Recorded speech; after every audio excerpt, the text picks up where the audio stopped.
Ang galaw, shift at alignment ng mga bagay sa ibabaw ng kalangitan ay sinasabing may hatid na kakaibang impluwensya sa kaganapan ng ating buhay.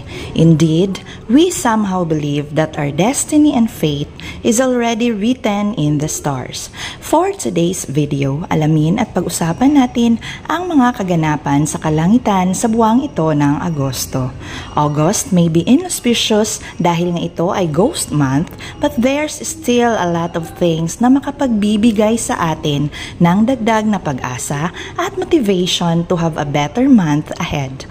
Sa araw na ito, magiging basihan natin ang astrolohiya para sa usaping ito. Bago po lamang kayo sa channel ko, please don't forget to click the subscribe button and the notification bell as well for you to be notified with my latest uploads. Kung nais niyong ma-recognize at ma-shoutout, you may leave some comments or state good questions. I will be very glad to interact with you. Simple thumbs up will also do. Today's shout out and recognition goes to my viewers from all around the globe. Sobrang maraming salamat po for showing support. Stay safe mga kabayan, and may God bless you abundantly. Sincere thanks to Miss Sarah Holdsworth from New Zealand, Jetski Gams from Albay, Ma'am Bettina Gomez from Alcobar, Saudi Arabia, Miss Gina Basco from 13 Martires, Cavite, and Sir Alvin Lozano from San Miguel, Bulacan. Maraming salamat po.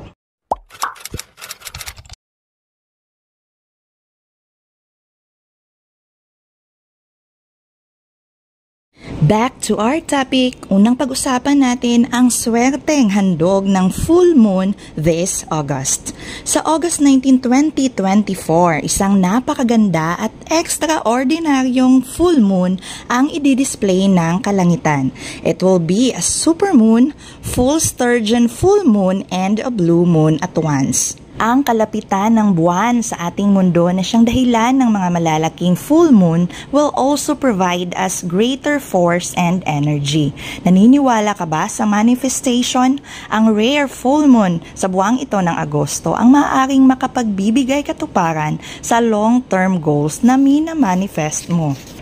Ang August 19 full sturgeon moon ay base sa season o dami ng sturgeons sa North America sa panahong ito. A full sturgeon moon symbolizes wisdom, abundance, and transformation, kung kaya't lalo pa nitong dinadagdagan ang mga magagandang katangian at sinyales mula sa kalangitan for us to grab and start making our best plans and doing our best para sa katuparan ng ating mga pangarap. Iniimbitahan tayo ng rare cosmic events ngayong Agosto to assess ourselves. Saan ba tayo mas magaling at paano ba natin mapapanatili at lalong mapapaunlad ang ating kasalukuyang standing sa buhay? This month's rare full moon provides us with the best opportunity to strengthen our manifestation and start working hard for future prosperity. Bago ang August 19, have a cleansing ritual. Alamin mo ang mga bagay na di na maganda at wala nang pakinabang para sa iyo. Kung sa tingin mo ay magiging sagabal na ito sa daloy ng magandang enerhiyang hatid ng full moon sa August 19, ay nararapat mo na itong alisin agad. Avoid having more than what you really need dahil makakablock lamang ito sa magandang daloy ng enerhiyang handog ng buwang ito. Meditate. Isulat mo ang iyong goals at isulat mo din ang mga bagay na dapat at hindi mo na kailangan upang maging mas malinaw o klaro ang iyong plano at layunin. The August 2024 astrology predictions give rare and good cosmic transits.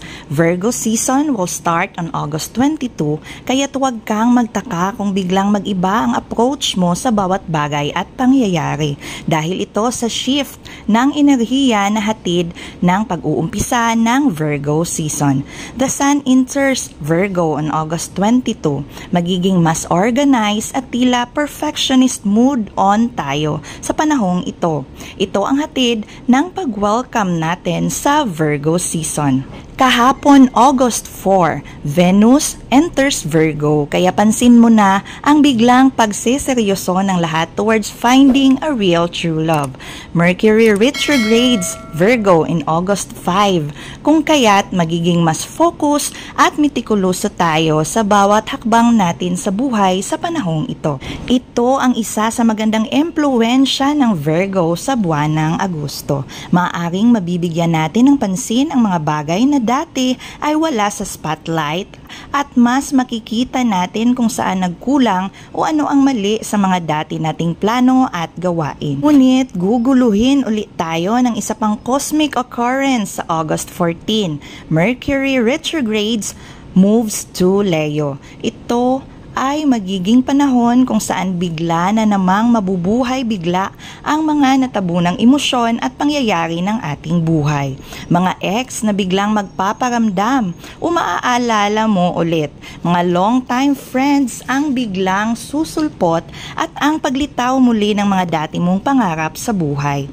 Mas mabuting alam mo na ang lahat ng ito ay dulot din ng impluwensya ng galaw ng mga planeta, zodiac at stars upang mas mabigyan natin ito ng tamang reaksyon at mabawasan ang di magandang epekto nito sa ating buhay.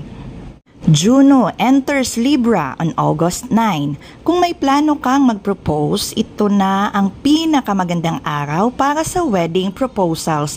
Marriage proposals made during this time will likely be blessed. Vesta enters Virgo on August 24. Vesta represents our inner fire. Ito ay napakagandang panahon kung kailan mas magiging driven tayong gawin ang mga bagay na totoong nais natin. On August 29, Venus enters Libra. Ito ang magiging huling shift sa buwan ng Agosto kung saan magiging napakagandang panahon nito in love and romance at maging sa dami ng good opportunities at personal glow up. Ito ay dahil at home ang Libra being its ruling planet.